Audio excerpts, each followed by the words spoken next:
Hi, I'm Corbin Fry. Welcome to BTV's World War II documentary, World War II, A Time for Heroes. Throughout the years of 1939 and 1945, the world was engulfed with the greatest war man has ever seen. We now know it as World War II. Throughout the war, many lives were lost and heroes made. This documentary tells their stories. Yesterday, December 7th, 1941, a date which will live in infamy. The United States of America was suddenly and deliberately attacked by naval and air forces of the Empire of Japan.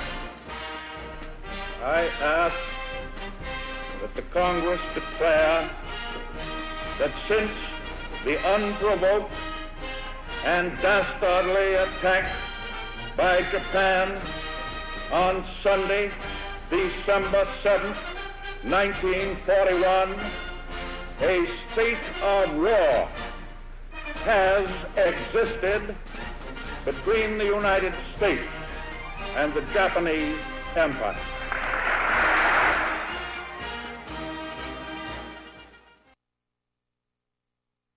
When Japan surprised America with the attack on Pearl Harbor, the United States was drawn into the worldwide conflict, which would later be known as World War II. After a spirited speech by President Roosevelt, the United States declared war on the Axis powers, and all of America united to help the war effort. This thing has been building up for a long time. A lot of people, you know, when they, especially Americans, when you ask them when World War II started, well, it started December 7th, 1941. Well, that isn't right. A lot of others say it started the 1st of September 1939 when Hitler bombed Poland. That's not quite right either. When it really started was in the summer of 1937 when Japan attacked China. And Japan and China were fighting for 4 years before they ever hit Pearl Harbor. The Germans started wanting to expand their territory.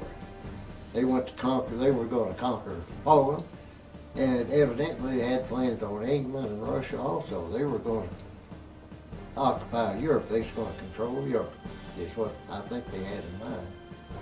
We were, in this country, quite aware of Hitler's existence and his ambitions and his record. And so it was almost, you might say,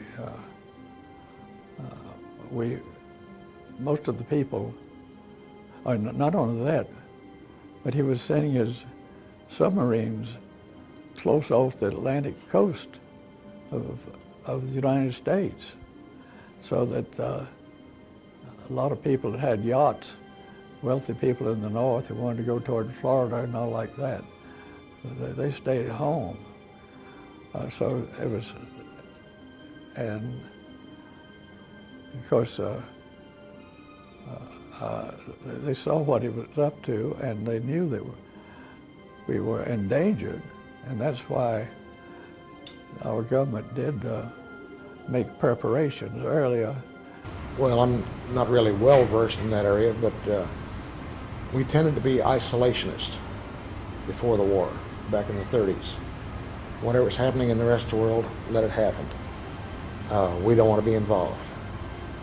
But as a result of the war, when Germany took all of Europe, France, Netherlands, and the other countries, and they'd gone into Poland and Czechoslovakia, all these other countries, and the Italians with their fascist movement, who were allies of the Nazis, had Italy and part of North Africa.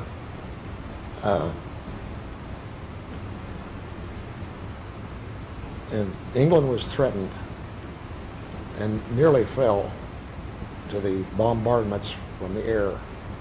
The Luftwaffe, Hermann Goering, the head of the German Air Force, convinced Hitler that he could bomb England into submission. Well, that didn't work. But they were under extreme pressure. And we were providing support, Liberty ships taking materials to England to help fight the Germans, fight off the Germans, and the expected invasion of England by the Germans. We didn't have anything against us at first, until they hit Pearl Harbor. After they hit Pearl Harbor, they woke up the sleeping giant, and that's when we had to take control of the war and get involved to protect our interests and keep them from coming into the United States. Well, it took us long, really, that long to get ready to join the Army, join the fight, really, because we had a real small Army and very low equipment to fight with. So that 2 years that we waited to get into the war gave us time to build up our Army and also our war materials. Well, it was Sunday morning, and I went over to my girlfriend's house somewhere around 11 o'clock, I'd say, and stopped, and I was going to just talk to her. So I don't know what I went over there for. But she came running out of the house as fast as she could run, and she says, "Guess what?" She says, "Pearl Harbor was attacked by the Japanese this morning." And I said, "What's that?" "What do you mean?" I said, they bombed Pearl Harbor. And so I said, "Well, I wonder where that's at." Nobody knew where it was at. I was here at Smithfield. I came out here. I had gone to church in the morning, and then I came to the airport in the afternoon. And it wasn't until I got to the airport did I hear about the bombing of Pearl Harbor. I really didn't even know where Pearl Harbor was at. I mean, it was an unknown place at that time. I well remember I'd been to a movie on Sunday afternoon of December the 7th, and when I came home, my father said, "We're at war," and everyone was grouped around the radio. And the next morning when I went to school, there was a big change. A lot of the young boys, juniors, many of them were quitting school and going to join the service. And later, a lot of the girls quit school so they could go join them and be married. And it was a very dramatic time. And I have to laugh when I tell this. I remember one girl was going to meet her intended husband in the state of Vermont, and I didn't even know anybody had ever been to Vermont before. But things were starting to happen right away, and people were really behind the troops and anxious to do things that would help. And there was a stalemate. The Germans didn't have superiority to be able to move on England. And of course, things were happening in the Pacific at the same time. We got involved in the war because of Japan's attack on Pearl Harbor.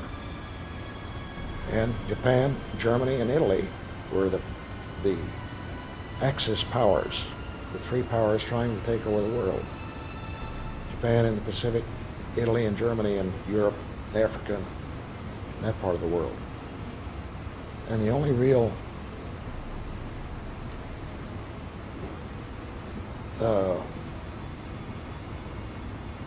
staunch ally to what was left of the free world was the United States. The Germans were sinking some of our ships already. We were trying to supply England and France, our allies in Europe, with war material that they desperately needed. And the German submarines were sinking a lot of ships. They were trying to keep the supplies from reaching England. They knew that Japan and Germany were building up, and they were occupying and capturing other countries.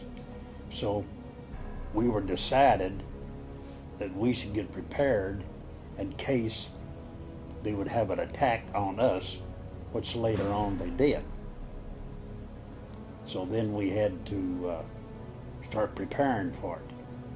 And we started a draft a year before we entered World War II, getting prepared for it.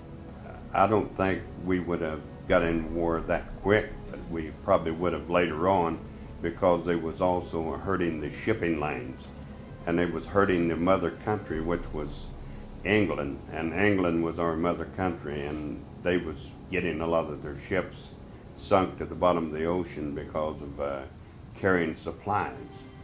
And so that would have caused us to get into war sooner or later anyway.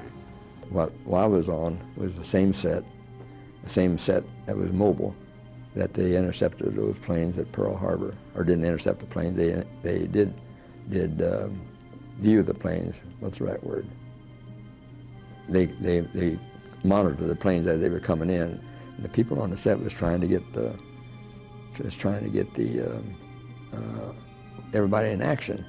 But the officer said there was a flight of B-24s coming from the States at the same time, and they thought, oh, that's just B-24s, forget it. Well, if you've ever seen Tora, Tora, Tora, have you seen that? Well, you know what the results was on it. It was very difficult. They lost a lot of planes, a lot of ships, and 1,400 men on one ship. One ship. That was it was at Arizona, I believe. And it's still to this day is a monument out in the harbor of Pearl Harbor. Some Japanese admiral said, I think a long time ago, he says, I'm afraid we have awakened a sleeping dragon, meaning the United States. Now they got us mad, now we're going to go out and kick some butt, so to speak. I think that's the vernacular that the kids use nowadays and understand, and that's what happened. We finally got it all together. We got we stopped building automobiles and started making tanks and other military vehicles, artillery pieces and so on, airplanes, and got involved in a heavy way to start providing support to the world with these materials and with our use of these materials. So in that way, many things changed. We lost our isolationist attitude pretty fast. We were involved. There was no getting around it. If we weren't involved, the rest of the world would fall to the Axis powers. And that wasn't going to happen. We weren't going to allow it to happen. When you're attacked, you naturally have to defend yourself, whether you're an individual or a country.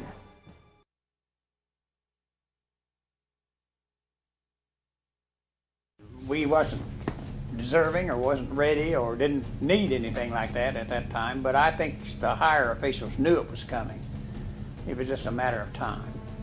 The Japanese was very intelligent in that they had the attack on a Sunday morning, and when most of the sailors would have been on liberty the night before and weren't in any shape to do very much on Sunday morning. It was a terrible attack, probably one of the most disastrous attacks we've ever had in this country. Compares, of course, with the big attack they had on the buildings in New York City. It had been going on, all kinds of things. But we had shut off our oil shipments to them. Back in those days, we exported oil. So we imposed sanctions upon them, which deprived them of shipments of oil. This put them in pretty desperate state because you can't run a Navy, for example, Army or Air Corps or anything else without a lot of oil. So things were tense. And we were aware of that. Of course, there was a lot more activity in Europe than there was in our part of the world. But even then, we realized that the world was getting smaller. I'd made enough rank to where I could apply for my wife to go to Hawaii, and I applied. She got the approval, and she arrived in Pearl on November the 19th, 1941. She was there about 2 weeks before the attack, 3 weeks before the attack. We had an apartment in Honolulu, and when the first attack started from the Japanese on December the 7th, I was in Honolulu with her, and was immediately directed to go back to my ship. So I went back to the Sacramento. I had this arm broken at the time, and immediately went back to my ship. And I got there for the second attack, which was would have been about 9 o'clock when the second attack came. I had spent that night with a married couple there who lived on the base, and we had been downtown the night before, and we were up quite late, so I heard this going on. I heard the firing. I thought it was some maneuvers, because as we left the base the previous afternoon to go downtown, we saw an anti-aircraft artillery group moving in and setting up shop on the base. We had been in a high state of alert for several months. At that time, my skipper told me, he said, I can't take you at sea at the way in the situation, so I'm going to transfer you to the hospital. So during the second attack, I was trying to get from my ship to the hospital, which is a quarter of a mile, walking down along the docks alongside the ships. And when the second attack started, I found me a place to hide. I got in a big net depot there and stayed and got me a place where I thought I'd be safe and stayed out of the way. After the attack was over, I went ahead then to the hospital, not knowing where I was going or anything, and they immediately put me to work as a corpsman. And of course, at that time, with all the injuries and deaths and all, they need all the corpsmen they could get. And then I heard this wife of the guy with whom I spent the night. I heard her talking pretty excitedly and so forth. And finally, Bill stuck his head in my room and said, "What kind of insignia do the Japanese planes have on them?" I said, "Well, they got this rising sun on the wings and on the fuselage where we have the stars." He said, "You better get up, David, because they're here." So we ran out in the yards in our underwear to look around, and at this time, the first wave was just leaving. So it'd been going on for close to an hour, I guess. And they were flying formation right over Pearl Harbor at a pretty high altitude. And the Americans had their anti-aircraft going all out. You could see the explosions in the sky. They were a good 1,000 feet or so below where the aircraft were, but they were still firing. So we took a quick look at that, and went inside and got dressed. I was a little bit concerned because I was in civilian clothes, and I thought I'd better get to a uniform real quick.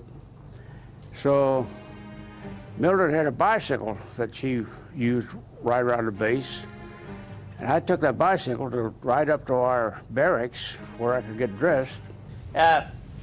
We lost most of our battleships that day, and they were in what we call Battleship Row, anchored to Ford Island, which is the island right in the middle of Pearl Harbor.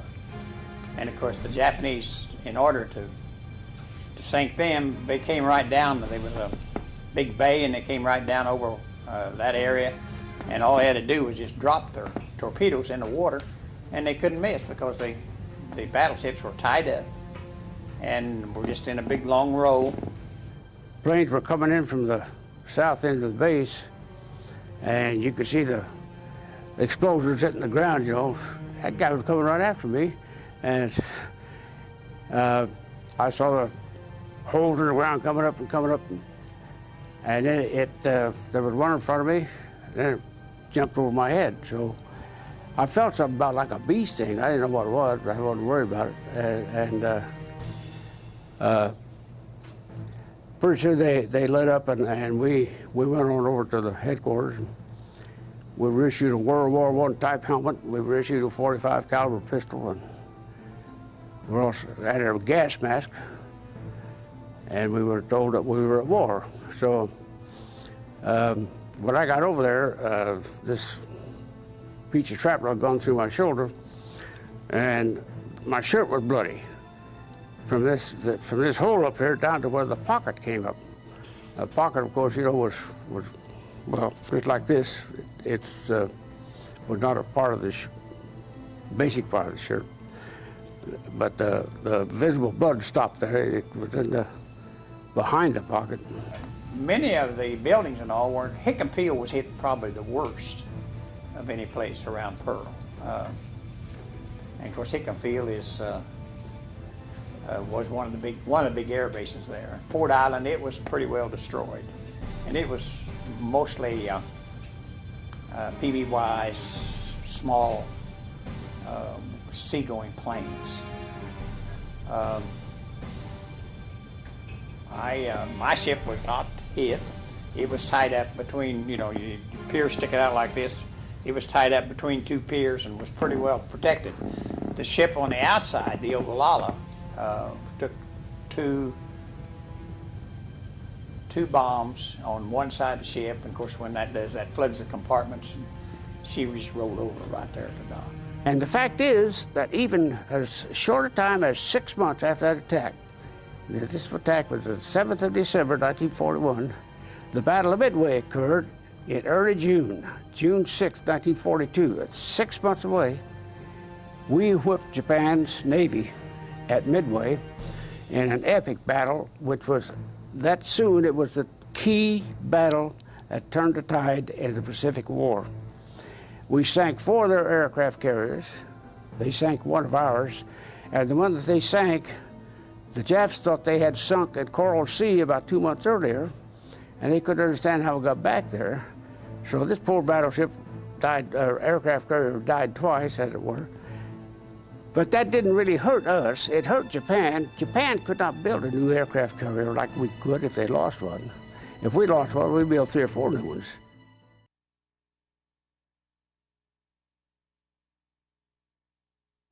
Well, there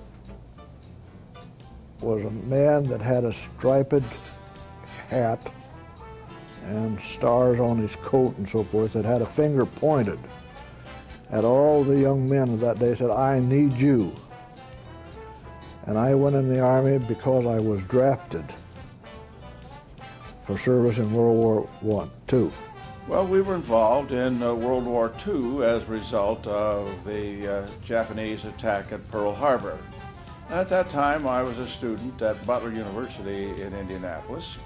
And so all of us of my generation looked around at service options that were available to us. Since I felt it would be nicer to have a bed at night, I enlisted in the Navy Reserve Officer Training Program, and later was called to active duty on July 1, 1943.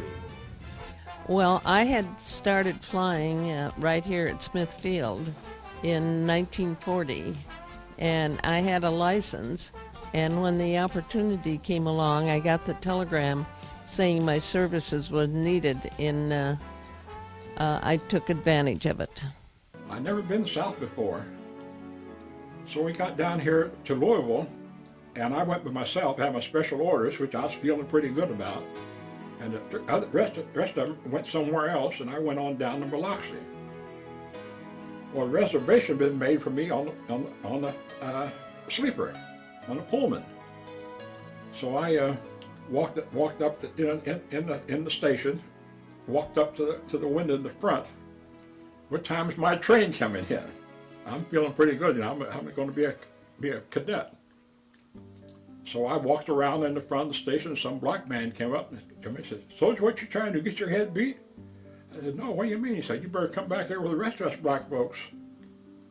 That station, you weren't allowed to get in one part of the depot. You had to go to a separate window to get your ticket. You couldn't drink at the drinking fountain. And so I went back there. Then the train came, and I got on, and I said, "I'm looking for, for my berth." And the conductor said, "It's on up there." I said, "Well, here's the reservations." He said, "It's on up there, soldier." So I kept walking and walking, and found I got up there in the segregated car right next to the engine. The United States was preparing for war before war broke out. And they had, to do that, they had established a selective service, a draft. And I was, for young unmarried men, I was one of them. I was also an elementary school principal. And I was subject to being drafted at any time for 1 year of service. I wanted that 1 year of service to correspond with my school year. So I volunteered in June 1941 to go into the service and get my 1 year out of the way and come back and take my job back, which had been held for me. I didn't get back. December the 7th, 41, you know what happened. Well, in some ways I didn't have a choice. Back in the 40s, when you turned 18, you had to register for the draft. You had a choice of either going to the Navy or the Army or the Air Force. And I didn't want to go to the Army, so I enlisted into the Navy before I got drafted into the Army. He went to a number of special schools. That's where Army brats get their name. We followed them around to different schools. But after the call-up, he went to Europe, to England, where they staged for the invasion. I was, at the day of Pearl Harbor, I was 16 years old. And I was thinking, when Pearl Harbor was bombed, the following month in January, I would have been 17, I was thinking about the Navy. But I got a little scared about trying to join the Navy because I said, well, gee, I can't swim. I never learned how to swim. and somebody pushed me in when I was small, and it scared the heck out of me, so I never wanted to learn how to go in the water. If I went in the water, I went in very little bit, you know, I never went in too far. So anyway, I waited till I was 18, and I had to sign up for my draft, which I did, and they called me down about 3-4 days later, and I went through a physical, and they said, you're 1A. And on March 17th, I paraded down to Grand Central Station in New York, and they passed me, and I got called. I got a week off. I went in the 24th of March, and I went down to Camp Gordon, Georgia, and that's where I took my basic training. From there, we went on Tennessee maneuvers, and from there we got shipped out to the Mojave Desert, and we were practicing for Africa. We were out in the desert there, and I'm trying to think of the place. Camp Power and Harbors was what they had. And we started training there for Africa. But then the war ended over in Africa. So they loaded us up on trains, brought us back all through New York, went through Grand Central Station, and we went up to Massachusetts.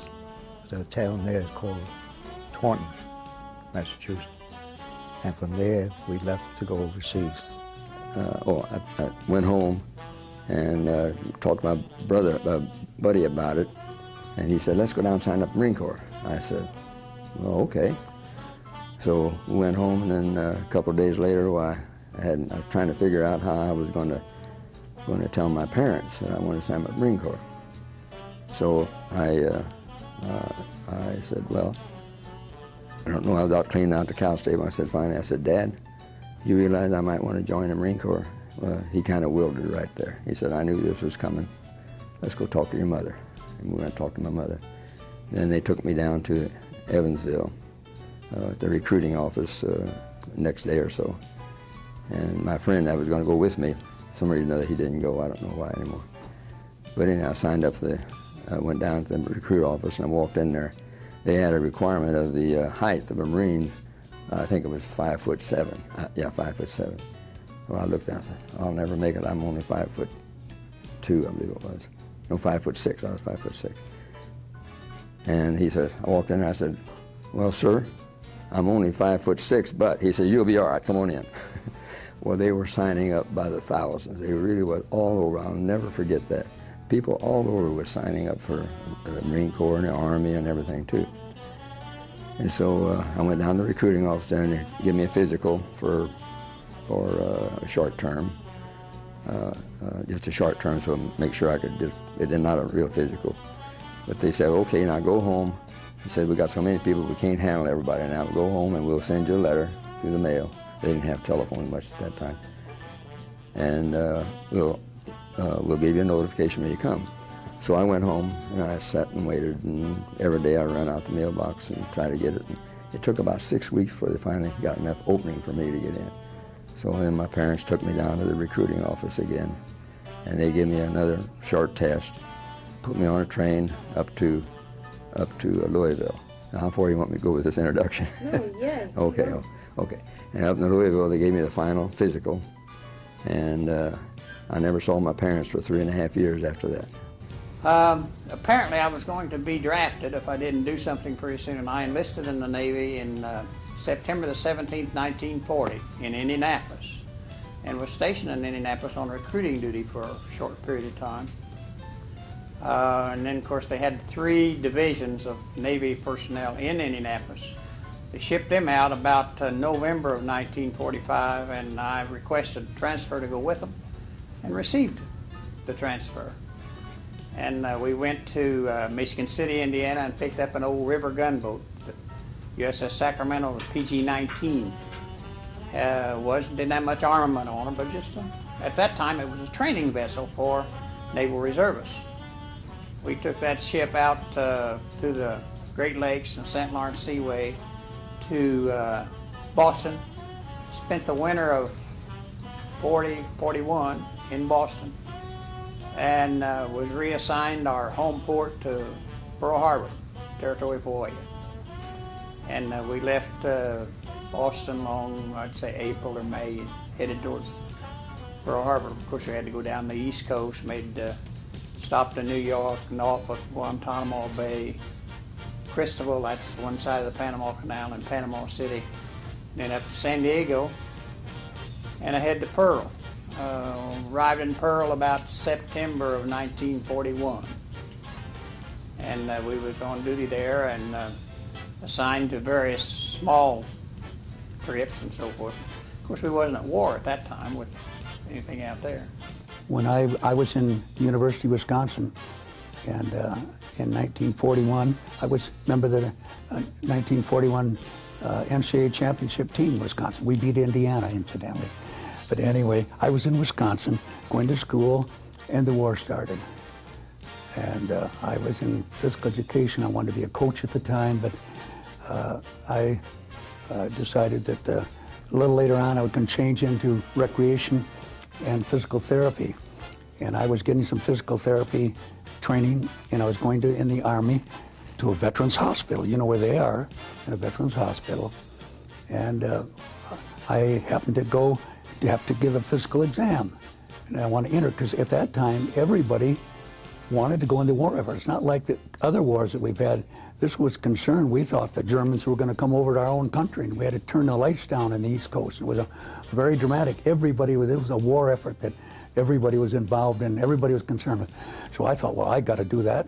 So I was going to go as a physical therapist, and I had to take a physical exam, and they questions an exam, you know, if you've ever had measles and all of this stuff.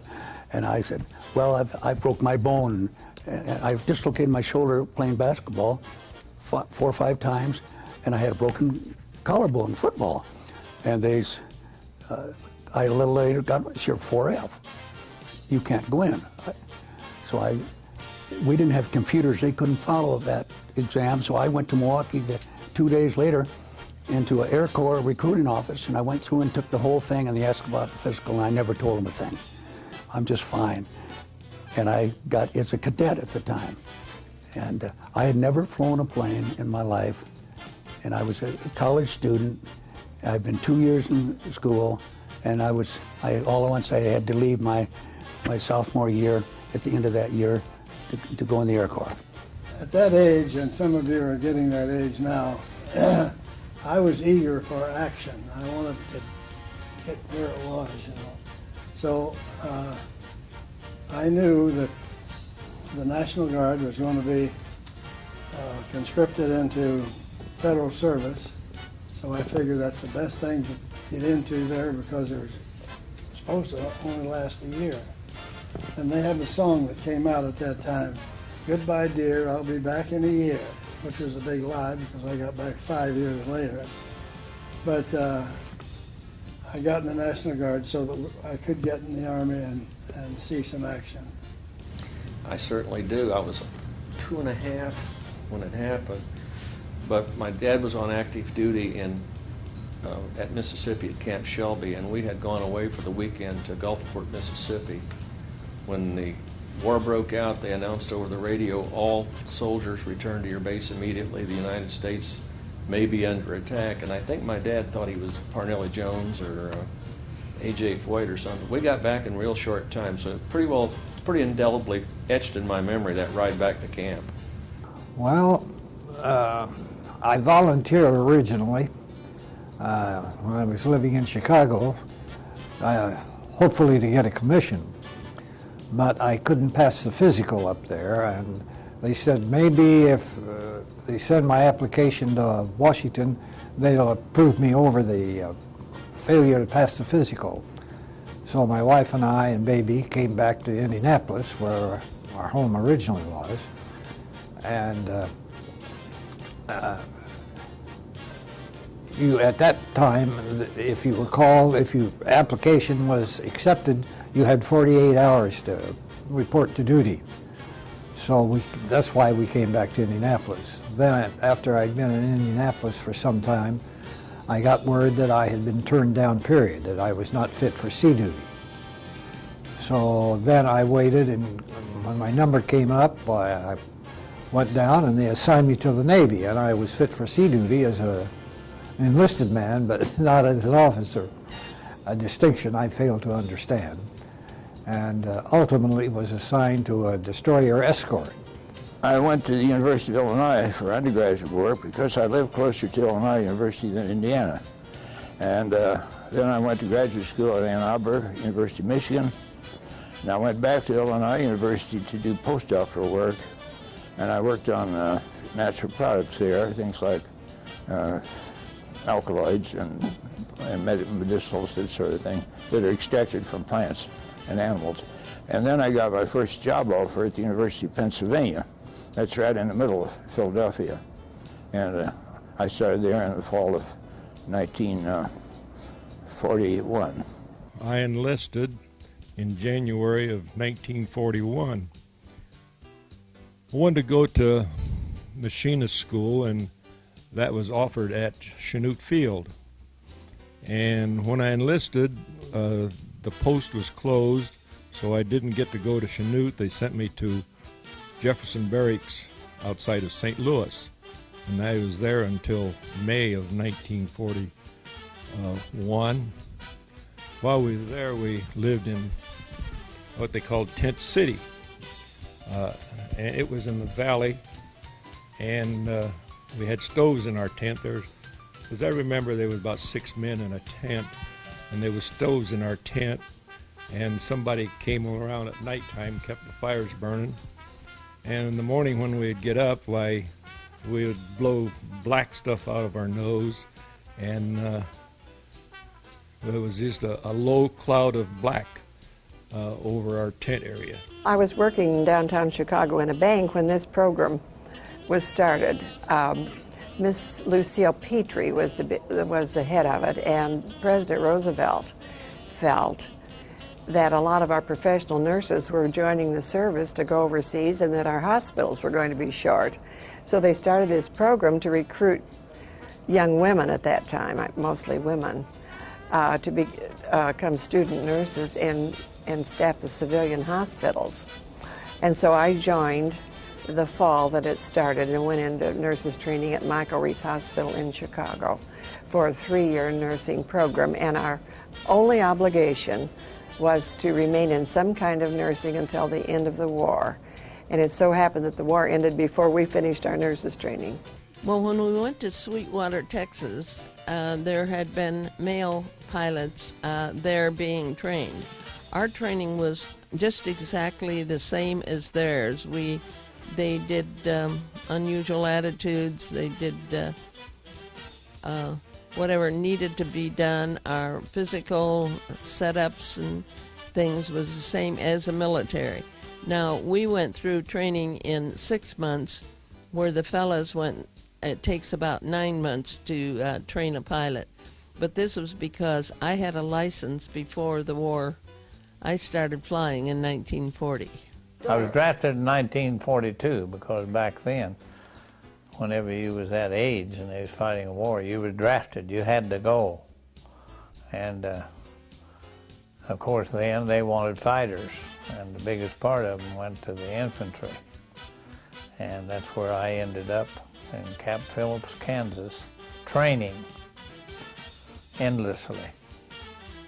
So that involved a lot of Boy Scout living out in the woods, so to speak, but we were on battle zones, homemade battle zones, you know.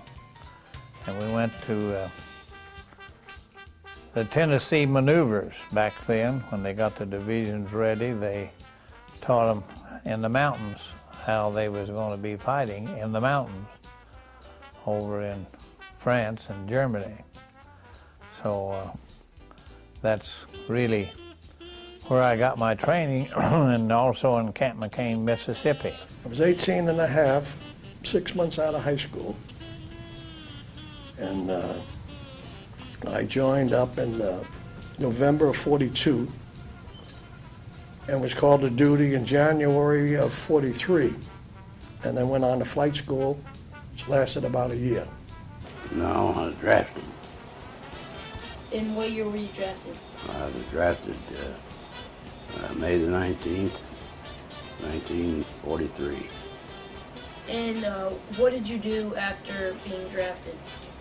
Well, we went to, from Spencer Armory, a busload of us went to Indianapolis Armory and took our physical, in which we were in there all day long, in there naked all day long. And the people that didn't pass, why, they put them on the, up on the second floor. And in fact, I think there were only about 6 out of 30-some people, you know, that passed. And then we were sent back home for 7 days vacation or furlough, whatever you want to call it, to get your problems all straightened out and this and that. And then back the 26th for your induction to Fort Benjamin Harrison. I had been in nurses training, and I went into nurse training in 1939. And of course, you know, Pearl Harbor came along, and I was still in training at the time of Pearl Harbor, and of course was very interested in what was going on. And I graduated from nurses training in 1942. And I went to, I was raised in South Dakota, and I took my nurses training there. So I went to work in Brookings, South Dakota, which was not very far from where I live, and thought I wanted to go into the service at that point, but I figured it was better for me to have a little bit of work outside of nurses training to have a little experience. So I decided that I'd go to Brookings, South Dakota to work before I went into the service. So as it happened, I went to Brookings and started working in this small hospital. We didn't have interns or residents or anything, so you were everything, so you got a lot of experience there. But as I was there, the Army personnel came to get their training at the college there. There was no hospital for the Army personnel, so we took care of all the Army personnel at that point. And so they were in our hospital, those, and of course they were not battlefield type of thing, but we took care of the Army personnel. And then I decided to go into the service in 1944. So I volunteered and I went to take my basic training. I registered for the draft on October 15th, 1940. And I was a student at IU. Everybody at that time had to register for the draft. We didn't know when we were going to get called. We had a certain number appointed to us. And as our number was drawn out, that's when we got drafted. We didn't know when. And I kept hanging on. So in 1943, in the summer, I got my draft notice. I'd already been married. I had about a year-old daughter. And when I left for the draft, my daughter was 1 year old on that same day I left, as in 1943. I reported to Indianapolis, to the recruiting station, and I thought I was going into the Army, you know, but some big highfalutin guy in the Navy started talking to some of us, and when he talked to me, he said, you'll be better off going into the Navy. And I asked him why. He said, oh, you already know all the things that you learn in the Army. He says, you can put all that to work in the Navy. So before I got through there, why, he had talked me into volunteering for the Navy. At that time, you could go into the Navy for 4 years, or since I was drafted, they let me volunteer, and they called me then a selective volunteer because I had been selected for the draft. So I got in for the 2 years plus the duration of the war.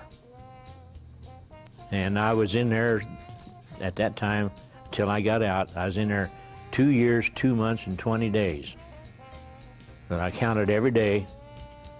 And I got out a lot earlier than the 4 years I would have had to serve if I'd gone into the other program. I was drafted. And what year was that? That was, I signed up in 1941, but I didn't go to service till 1944 in May of 1944. And basic training, and went overseas, and our troop ship landed in France in December the 9th, 1944. And I was captured a prisoner of war January the 9th, 1945. So I was only over there a month till I was a prisoner. It was regimented. That means that everything was scheduled. You were told when you were going to do what. And you had very little free time. And it was vigorous, it was active, with plenty of physical training like marches and bodybuilding and calisthenics and all that. I was drafted. Okay. What age were you? I was, well, when I went in, I was 18. But when I made the invasion over there, I was 19. Well, I was in the Army, but I was attached to a unit in the 5th Air Force in the Asia Pacific theater. I was the group I was with was a light bomb group, A-20s, and we stayed with them the whole time we were there in the Pacific after we joined them. The outfit that I was with was called the 895th Chemical Company, and we made napalm bombs to load onto the airplanes, which they dropped on enemy emplacements. Well, at that time, nearly everybody was subject to the draft, or they volunteered. And everybody was very enthusiastic about going into the war. And it was just a thing to do at that time. I went to mechanic school at Chinook Field, but then I was sent to St. Louis, Missouri, where I took 2 weeks training on Sperry power turrets. And then I was sent out west to a bomb group where I joined the armament section. So I had to learn machine guns and bomb racks and ammunition and so forth. I was 17 when I volunteered, and graduated from 7th school, and just about the time I was 18. I went to, like I say, I went to the machinist mate school up at Great Lakes and Ford Motor School. I went to the machinist mate school up there, like I said, and then went up to New London to go through submarine school, and I graduated up there sometime around September the 15th. My birthday was September the 5th, I was 18. We didn't have to do a lot of the marching and physical training, such as on the firing or on the firing range and stuff like that, because we were in the medical detachment. We were not allowed to carry any firearms of any kind, and so they give us classes. The 2 captains that were in charge of us, well, they give us a certain amount of training and the bones in the body and how to take care of them if they were unconscious, and do bandages on certain parts of the body and whatnot. So it was interesting, but to me it was very interesting. And I went in 42, and I went to Florida, for a little close order drill named Sandlot. And went to Keesler, AM school at Keesler Field. You boys know what AM school is? Airplane Mechanics School, Keesler. And I went to advanced school in Burbank, California on 17s. And then they sent us to gunnery school at Las Vegas. And then they sent us to Salt Lake City. From Salt Lake City on down to Powell, Texas. That's where they made the crews up, put you in your position, so on. Well, I was eventually drafted. I tried to enlist, but I was a little bit underweight. I had rheumatic fever 5 times before I entered the Army Air Corps. I tried to enlist, but I was underweight by 5 pounds, so I was eventually drafted. There's a railroad track. And when you cross the railroad track, you get in the white section, which we didn't know. So we was walking along and we passed some soldiers and they spit behind us. We had to run, get back on the other side of the railroad track. But what you know, you are acclimatized to what you know, and it feels natural. And when we got there, they didn't have any room in the barracks. We slept in tents. And once we had a big rain and all of our stuff floating in water, but there was no room in the barracks. And we was on one side of the base. We weren't allowed to go into the white PX. And we had a black theater. We had to go to that. But we used to see those P-40s, man, and this thing, you know, our time's coming. So we went from there, called a college training detachment. That was on campus to give those of us who didn't have a college education equivalent to 2 years in about 5 months, an accelerated education. I was in the 87th Division, attached to the 3rd Army when we went in combat. I was a radio operator and truck driver in the headquarters battery of the 335th Field Artillery Battalion. We had 12 guns, 155 howitzers. We were responsible for supporting the infantry, and that was the main thrust of it. We worked with forward observers. It was working with the infantry up front, and we worked with spotter planes that would spot targets, give us the coordinates, and then we'd fire on whatever was holding up the infantry. Well, we went to England, and we knew that we were going to war, so they postponed it, I think, 2 or 3 days on account of the fog. It was so foggy. But we would, every night, well, we'd go out and get on the boat and we'd practice. And then when the fog lifted, why, we went across there. In the reserve, we had simulated problems of occupying a country, you might say, and where we had to take charge of the government. And the strategic intelligence, that was what we, specifically what we did was top secret, so I can't tell you. Flight school was, well, it was a lot of physical training to begin with, you know, making sure you're in shape. And we went through ground school, which prepared us for weather training and meteorology, math, all kinds of preparation so we could handle what was to come, okay? And from ground school, we went into primary flight school that was flying the old biplane BT-13. It was a 2 double wing, two open cockpit trainer is what it was, BT-13. Great airplane to fly. And From there, we went on to what we called the basic flying school. That was a monoplane, single wing, one wing, low wing.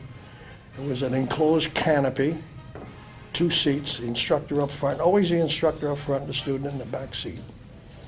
We did a lot of cross-country flying there, and instrument flying, formation flying, just to get, gradually moving up with experience. From basic, we went to advanced flying school. Now here, a decision had to be made whether we were going to go to bomber school, bomber training, bomber pilot training, or fighter pilot training. And we had a choice. We were asked what we wanted to do. And of course, most of us wanted to be fighter pilots. That was supposed to be the exciting part of the war, which it was, turned out anyway. But not everybody was a selected fighter pilot. I was one of the fortunate ones, and I got to go to fighter school, which was down in Marianna, Florida. And there we flew the AT-6, another monoplane, enclosed cockpit, again, 2-seaters, the instructor up front and the student in the back. And here we did a lot of maneuvers, a great airplane to fly. It was getting close to a fighter by this time. A lot more horsepower, a lot faster. And we flew ground gunnery, dive bombing, and aerial gunnery, shooting out a sock, which followed another airplane and would come in and follow the sock and shoot at it for scoring. And formation flying, night flying. And on graduating from that school, each one of these schools lasted about 2 months. And graduating, we received our wings, pilot wings, as well as rank, second lieutenant. I went into the Army immediately after being married, I was married on December the 8th, 1941, to the precious wife that I still live with. Immediately after we were married, I had a call from the draft that said they had called me and they wanted me to come, so I went up for my induction, and because I had a little impairment, a little poor vision in my left eye, they rejected me and sent me back home to my bride. Put me in class 1B. Now I thought that being in class B meant that I would be there when they left and be there when they got back. That's what I thought when I went home. But just in a few months, the war worsened greatly, and I was sent a second notice that I was up for draft again. So this time in July, I was drafted into the service. Went to Fort Bliss, Texas in the fall of 1942. Was assigned to an anti-aircraft battalion, 448th Coast Artillery Anti-Aircraft Battalion. And because of lack of non-commissioned officer personnel, almost immediately I was promoted to the rank of corporal as a squad leader in training for the anti-aircraft. During basic training, we took basic infantry training and then began training for anti-aircraft warfare. And almost immediately after we ended basic training, they come out one day and called my name and said, "You are to get your paraphernalia and go up to the airborne unit up on the hill at Fort Bliss, Texas." I was being transferred from the anti-aircraft to an airborne unit to take glider training. Now, you kids don't know what a glider was, but that was a powerless flying machine that was towed behind a plane, and when they got over the enemy territory, they cut the glider loose, and we were to fly in powerless and land wherever we might behind the enemy lines. Now that was quite an experience. The fact that I learned to pray there. I took glider training, airborne training for 6 weeks. Every week we was taken in for physical examination to see if we had attained proper weight and so forth, physical condition. At the final inspection after 6 weeks, I was 10 pounds too light for glider service. They said, get your paraphernalia and go back to your old unit. Go back to the 448th Coast Artillery Battalion, and there you will remain. We took our basic there, part of our basic. But going in there, it was, oh man, it was storming and raining. These were new barracks and these big ditches all along the streets. And that water, was all level. And of course, what we done, walked off in that water.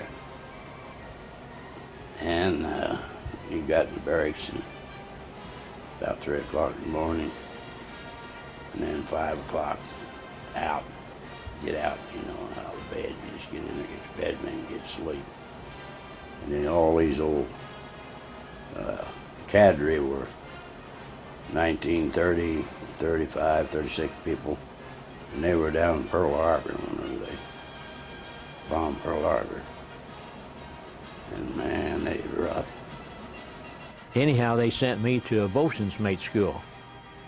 And they sent me to Washington, D.C. I thought, boy, what a great thing to go to Washington, D.C. for 16 weeks of training. Well, we got into Union Station at Washington, D.C. They took us out and we put us on a school bus, and they took us about 60 miles outside of Washington, D.C. to an amphibious training station called Solomon's Island. We were out there 10 weeks without a liberty. That's where we trained for the amphibious part of what we were going to do. We were on a landing craft. We went aboard a training ship. There was 3 of us. There was a bosun's mate, who was me, and there was a gunner's mate who was in charge of all the guns on board, and a machinist who had charge of all the engines on board. So we were the training crew. We trained. Later on, the ship's company that was training us left, and then we took over as ship's company, and we were added to our crew with about 12 guys, and we trained another crew, and we just kept passing that ship on to other people, after we got trained. Well, we left and we picked up our ship in New Orleans, and it was already hoisted aboard a LST, which is a lot larger craft than we were. Of course, they hoisted us up and put us on top and lashed us down on top, and this is how we got across the Atlantic Ocean. Well, basic training, everybody thinks that nurses and women didn't get the training, but you had to do the type of training that not as difficult maybe as, but we had to do push-ups, we had to go under the wire things, and they shoot over you and like crawl, and you had to climb over to be saved on ship, climb the ropes and all that. So then we went out on, they sent us out on what they call find your way back home from maps and so forth, and I went into my basic in Camp Carson, Colorado, so we were out in the mountains, and I was not very good at reading maps in the first place, but they put you out and you were supposed to find your way back and so on. Well, I went through 6 months of photography training, and then I went through aerial photography and B-17s, and then I went through aerial gunnery and B-24s. I went through, I was assigned to do aerial photography gunnery and a B-29, and the 2 weeks later, the atomic bombs were dropped, and so I was sent to Japan for the Army of Occupation, and that's how I ended up doing the aerial photography of Hiroshima and Nagasaki. I had never even flown in an airplane. And so I was sent to Winthrop College. It was a girls' school. It was out in North Carolina.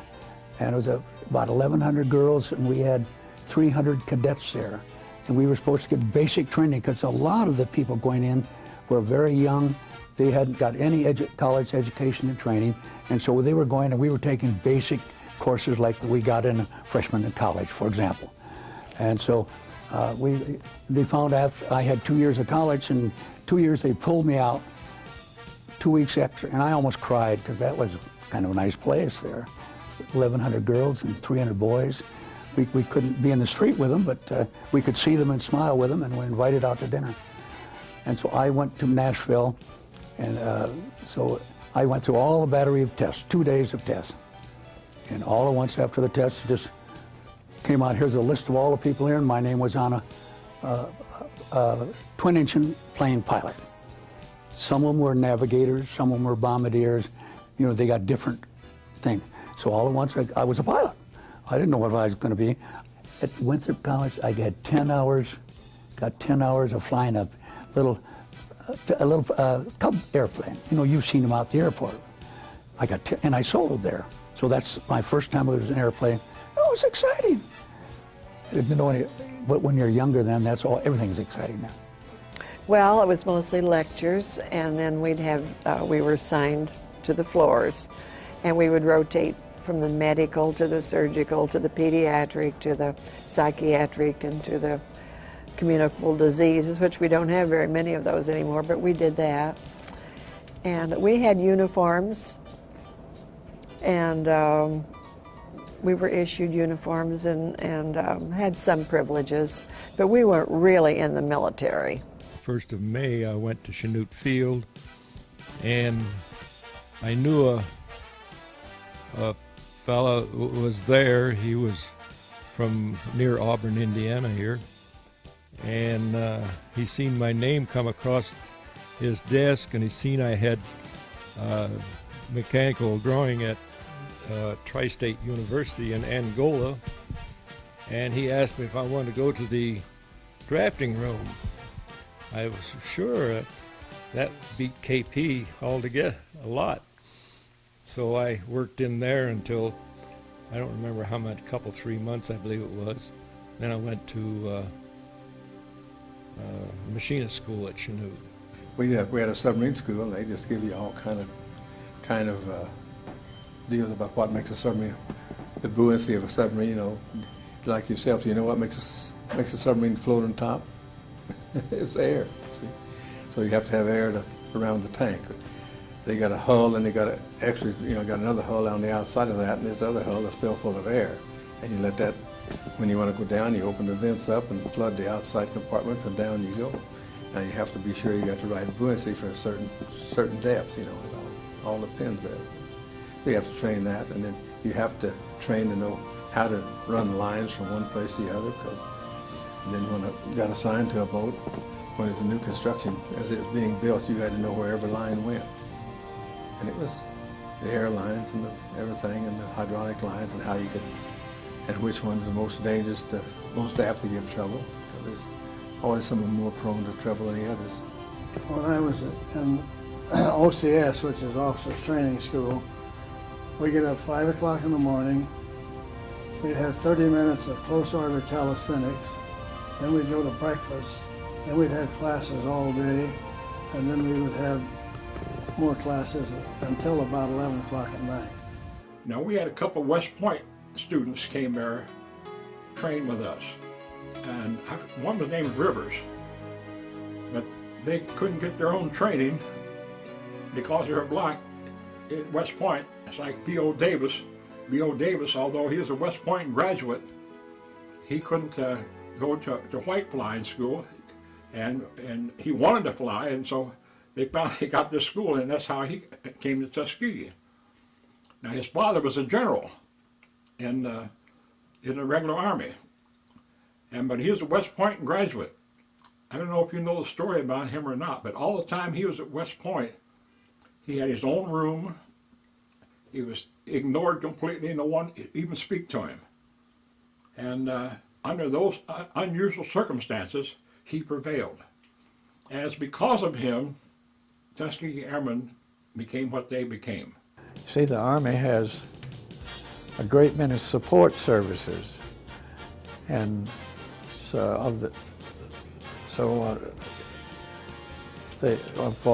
every person who's in battle, I think there has to be about 10 people in support services. And one of those support services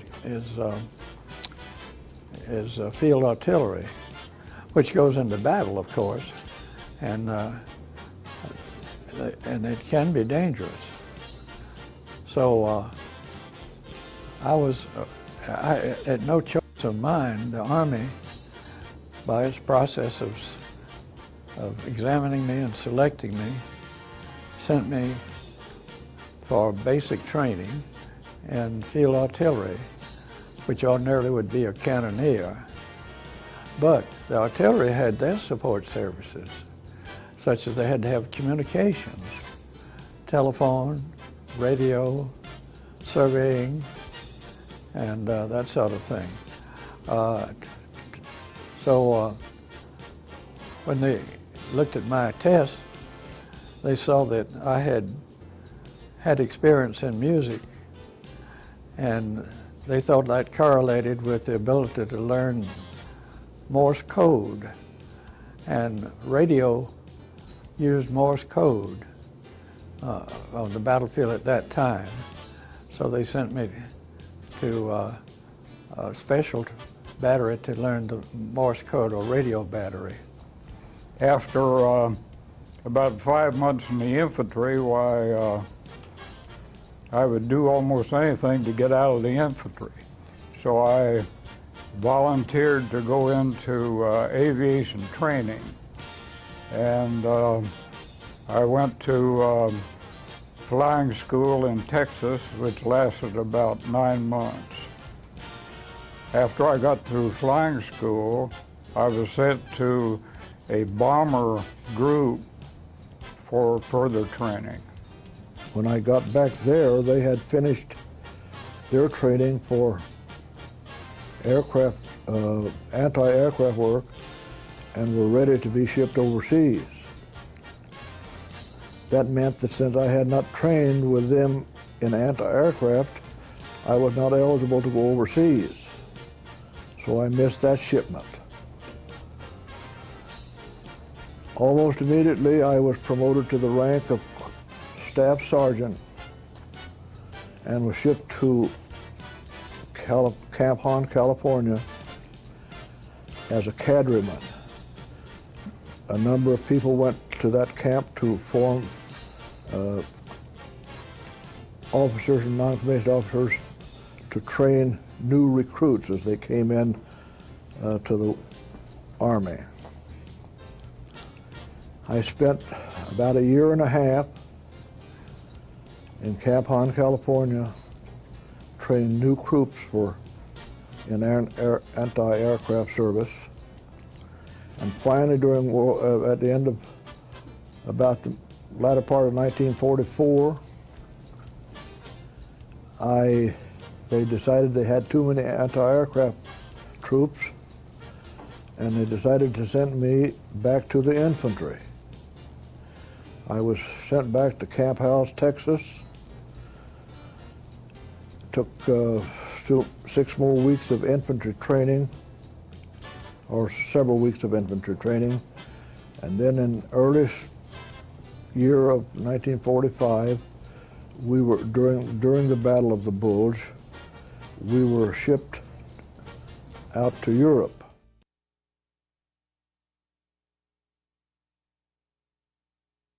All the things we did to support the war, saving soap to send in, tin foil, flattening out, taking the paper off the tin cans and stomping those flat to send to the war effort. I have with me today some of the ration books that I was issued for things like sugar and flour and all the other foodstuffs that were rationed during the war. You couldn't just get anything you wanted like we do now. You couldn't just go to the market and load up. You had to have stamps to get certain scarce items. People who had any yard space at all, because of the shortage of certain foods, were anxious to dig up and plant and preserve whatever they could raise. And they did it gladly. The food stamps, rubber, and even chewing gum at that time had metal a foil to wrap around it, and we saved even every little bit of that. And there wasn't much traveling done at that time because when I got my telegram to report to Chicago, I couldn't take a car because gas was rationed and the tires were rationed. So I went to Chicago. My first train ride was to Chicago for my interview. And I also went to Sweetwater, Texas for training by train, not by car. Yes, it was a contract between it was called the National Defense Research Committee, and they had a subgroup on explosives. These are all civilian people headquartered in Washington, and they negotiated a contract. They paid the University of Pennsylvania, and I managed and directed the research under that contract. But I had to write reports every month, and I had to go to meetings with chemists from all over the world, not including Germany, of course. I had to get a monthly report out, and I would meet with people who were in large chemical companies, and for a young new faculty member, that was very heady business. And I had experiences that very few new faculty members would have because I met with people from England, Canada, and the United States. What we had then, everybody was working together. There wasn't any fighting or putting people down or just, it was a group activity and you were proud to be a part of it. You wanted to help. Everybody wanted to help. We had to do something. I was not in the Oval, I was just in about a year, the last year of the war. Before that, I had worked in a war plant, and we made, they made axles for Timken Detroit Axle, which went to the war front. And I did that for a while, and then I wanted to do something else. So when I got into advertising, I advertised myself into the Corps. So people were so interested in doing things to be constructive, things to be helpful, and any sacrifice. I mean, we went without butter on the table, and without sugar to put in our food and things like that, and these were sacrifices that we made that didn't amount to that much, but I mean, it was something we could do. And we'd go to the store and a lot of things wouldn't be there that we were used to getting. And I know my father had bought a new car, 1939 car, and he debated a long time about buying it, wondering if he could afford it. But he was very glad that he had, because he had new tires, and you couldn't buy tires.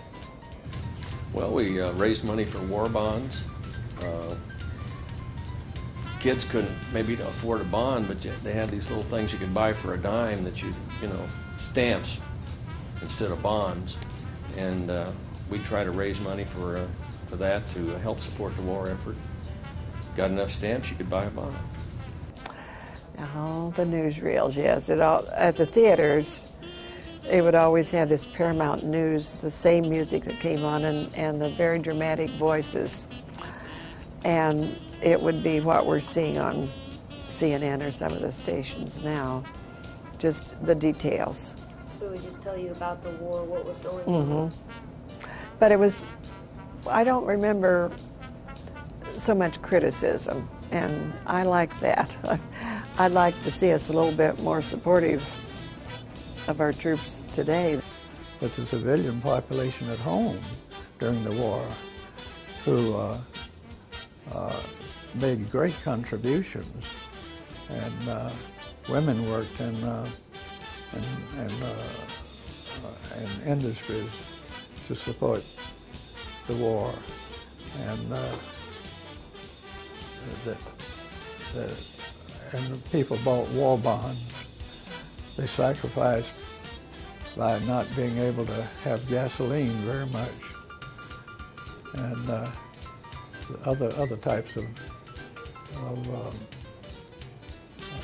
rationing. I think maybe once sugar was rationed. I'm not sure. Okay, I was working in advertising in Milwaukee, Wisconsin, and I had service advertising to do, which was so that I'd gotten the news that they really needed medical technicians badly. All the guys coming back from the South Pacific, and they needed somebody right away. They couldn't wait for 6 months or something. So I decided to join and be one of those medical technicians. Well, there were practically no women working in factories prior to that. And then all of a sudden there were vacancies, and women got the idea, well, I could do that to help out. And then that changed society a lot too. We did have prisoners of war from Italy and Germany, however, but they were they came to work. The Italians were really nice little guys. I was one of the taller ones next to them, so they were really short. I think they didn't have much food over there, and I liked them. One of them asked me to see the Red Cross and get a pair of shoes for his wife, excuse me. So I did that, but outside of that, the Germans were really, I didn't like to get anywhere near them. They were cold, and our lieutenant told us one day that they thought we were a camp to make more citizens for the government. She said, so pull in your bellies. But anyway, we weren't there for that purpose. So that was kind of interesting. Oh yeah, we had a victory garden. We lived at 1202 North Woodlawn here in Bloomington. We came back here when the war started because that was our home. And let's see, I was 2.5 when I started, and I was about 6 when it ended. So there was a lot of patriotism. I don't know if you probably know about the stars in the windows of the homes where people were serving. And we had a star in the window for my dad. And he sent a lot of pictures back. I have telegrams that he sent on birthdays and stuff like that. And he brought back a lot of interesting souvenirs. Gasoline and tires and certain foods. We had stamps, and I know my typing class in high school, we helped type up ration books, and the people would come to the high school and get their ration book where I lived. And then you would tear out one, and when you went to the grocery, I believe coffee, I'm not sure what all we were short of. Well, the most important one was the explosive known as RDX. Those letters stand for Research Department Compound X. Actually, this explosive was first made right here on Indiana University campus. It was a doctoral dissertation for a man in his graduate work at Indiana University.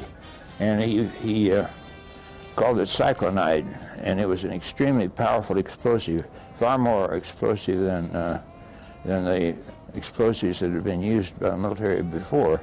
And it was obviously very good, but he offered this.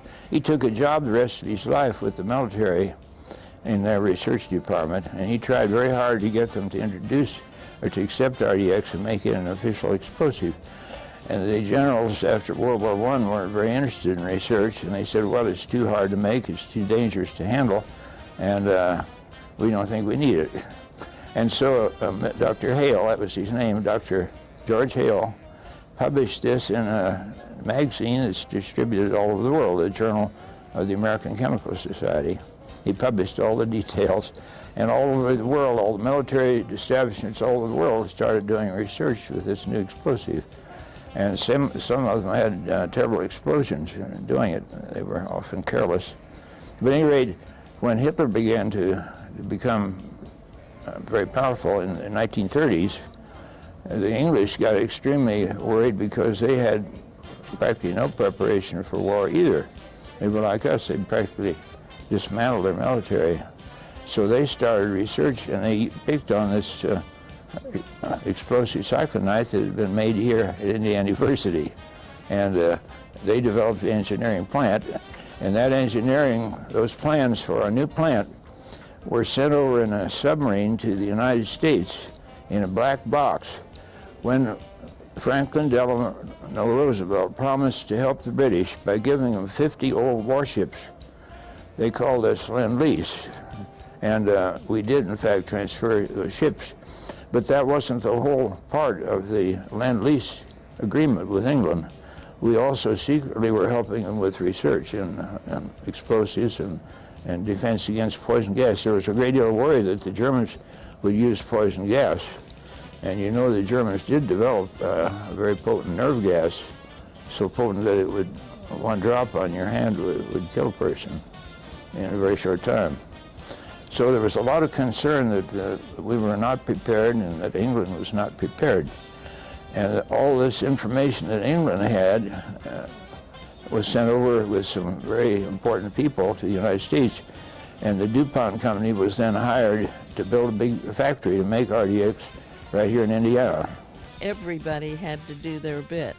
I mean, for instance, the filling stations at that time, gas had to be pumped by hand. And women had to go and work at the filling station and pump the gas, put it in cars because there were not enough men to do those jobs. And a lot of our Hollywood celebrities contributed. Some went and served, and then many went to entertain, and that was helpful too. Well, there's like between 30 and 60 guys on the board. These fellas had been treated in Hawaii first. So when we got them, they were on the way to recovery. And it wasn't much as bad a job as the people who did the first treatment. So there were 60 guys on a ward, or 20 or 30, depending on how sick they were. We had to be in the neuropsychiatric ward too. That was kind of bad. We had one guy who kept saying over and over and over, "I'd be alive today if I had just done something or another." You know, mind is gone. We had another kid he was pale as ghost. He lost all his hair. He'd killed his captain, and he didn't mean to. I do this, I'm sorry. But anyway, it affects them. You know, you don't come out of that and just everything's kosher. We also worked on another explosive to replace nitroglycerin. And at that time, to set off the big guns, the huge guns on battleships, nitroglycerin is used. And you've heard of nitroglycerin. It's a liquid, and it evaporates very slowly. So when you store nitroglycerin, you have to be very careful that it doesn't evaporate and collect in odd places and cause an explosion. And so the Navy wanted to get rid of using a liquid. They wanted to get it solid. So we made some chemicals that were similar in their chemistry, but which were solid and could be packed in solid shells, and which wouldn't evaporate. People were knitting things to send to the troops, and I remember some auditorium or some gymnasium where I was, there was a big sign that said, "Remember Pearl Harder." And pearl is one of the knitting stitches, you know. Instead of Pearl Harbor, it says, remember Pearl Harder. And, but it was the thing to do, and we were all interested in the outcome. As the war would drag on, Americans would realize that the struggle would be long and the sacrifices great. Heroes would emerge from the battlefields in Europe, to the islands in the Pacific, to the factories in America. It would take a heroic effort to preserve the American way of life. No matter how long it may take us to overcome this premeditated invasion, the American people in their righteous might will win through to absolute victory.